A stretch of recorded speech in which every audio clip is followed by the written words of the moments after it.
Yakobaya orthodox സഭാ തർക്കത്തിൽ supreme കോടതി വിധി നടപ്പാക്കാത്തതിനെതിരെ ഹൈക്കോടതി വിധി നടപ്പാക്കാൻ ഒരു അവസരം കൂടി നൽകണം.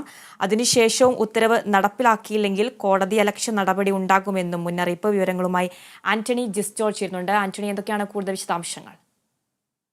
ഈ ഓർത്തഡോക്സ് യാക്കോബായ സഭാ തർക്കത്തിൽ 6 പള്ളികളിലെ തൃശൂർ, അങ്കമാലി, ഭദ്രാസനങ്ങളിൽപ്പെട്ട 6 പള്ളികളിൽ, അതായത് തൃശ്ശൂരിലുള്ള മംഗലം ഡാം, ചെറുകുന്നം, പുളിന്താനം, അതുപോലെ തന്നെ മഴുവന്നൂർ, ഓടക്കാലി പള്ളികളിൽ ഈ വിധി, സുപ്രീം കോടതി വിധി നടപ്പാക്കുന്നതുമായി ബന്ധപ്പെട്ട ഓർത്തഡോക്സ് സഭ നൽകിയ ഹർജികളിലാണ്, കോടതിയലക്ഷ്യ ഹർജികളിലാണ് ഇപ്പോൾ സർക്കാരിന് ഹൈക്കോടതിയുടെ ഒരു മുന്നറിയിപ്പ് നൽകിയിരിക്കുന്നത്. അതായത് നേരത്തെ തന്നെ ഈ വിധി നടപ്പാക്കാൻ ഹൈക്കോടതി നിർദ്ദേശം നൽകിയിരുന്നു. പക്ഷേ ഇപ്പോഴും അത് നടപ്പാക്കാതെ തന്നെ പോകുന്ന ഒരു സാഹചര്യമാണ്. ആ സാഹചര്യത്തിൽ ഇനി ഒരവസരം കൂടി സർക്കാരിന് വിധി നടപ്പാക്കാൻ നൽകാം എന്നുള്ളതാണ് ഹൈക്കോടതി പറഞ്ഞിരിക്കുന്നത്. ഇനിയും ആ അവസരം കൂടി നഷ്ടപ്പെടുത്തിയാൽ കോടതിയലക്ഷ്യ നടപടികളുമായി മുന്നോട്ട് പോകേണ്ടി വരുമെന്നുള്ളൊരു മുന്നറിയിപ്പ് കൂടി സർക്കാരിന് നൽകുന്നുണ്ട് ഹൈക്കോടതി. മാത്രമല്ല, ഇപ്പോൾ നിലവിൽ ഇപ്പോൾ പിന്തുടരുന്ന രീതി പ്രകാരം കോടതി വിധി നടപ്പാക്കാനുള്ള നീക്കം അത് സാധ്യമല്ല, അത് മുന്നോട്ട് കൊണ്ടുപോകാൻ സാധിക്കില്ല എന്നുള്ളതും ഹൈക്കോടതി വ്യക്തമായി തന്നെ പറയുന്നുണ്ട്. അതായത്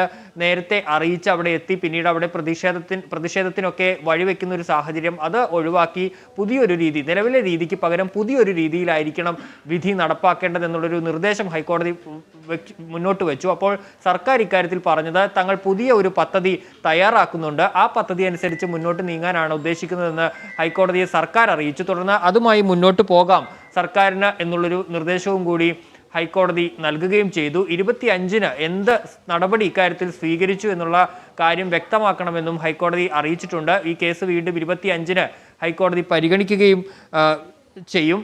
ഏതായാലും കഴിഞ്ഞ ദിവസങ്ങളിലൊക്കെ സർക്കാരിന്റെ ഭാഗത്തു നിന്ന് വിധി നടപ്പാക്കാനുള്ള നീക്കങ്ങൾ ഉണ്ടായിരുന്നു, നമ്മൾ കണ്ടതാണ്. മഴുവന്നൂർ, അതുപോലെ തന്നെ ഓടക്കാലി അടക്കമുള്ള പള്ളികളിൽ പോലീസ് പല ഘട്ടങ്ങളിലും ഈ സുപ്രീം കോടതിയുടെ വിധി നടപ്പാക്കാൻ എത്തിയിരുന്നു. പക്ഷേ അവിടെയൊക്കെ പ്രതിഷേധം ഉണ്ടാകുന്ന ഒരു സാഹചര്യം ഉണ്ടായി. പിന്നീട് പോലീസ് പിൻവാങ്ങുകയാണ് ചെയ്തത്. മാത്രമല്ല, നേരത്തെ തന്നെ ഹൈക്കോടതി വ്യക്തമാക്കിയിരുന്നു ഈ ബലപ്രയോഗത്തിലൂടെ മുന്നോട്ട് പോകേണ്ടതില്ല എന്നൊരു നിർദ്ദേശവും കോടതി നൽകുകയും ചെയ്തിരുന്നു. ഏതായാലും സുപ്രീം കോടതി വിധി നടപ്പാക്കുന്നതിൽ ഇനിയും കാലതാമസം തരാൻ കഴിയില്ല, അല്ലെങ്കിൽ ഇനിയും അത് മുന്നോട്ട് കൊണ്ടുപോകാൻ കഴിയില്ല. എത്രയും വേഗം വിധി നടപ്പാക്കണം. ഇനി ഒരവസരം കൂടി മാത്രമാണ് സർക്കാരിന് ഉള്ളത്, അല്ലെങ്കിൽ കോടതിയലക്ഷ്യ നടപടികളുമായി മുന്നോട്ട് പോകുമെന്നും കോടതി മുന്നറിയിപ്പ് നൽകുന്നു.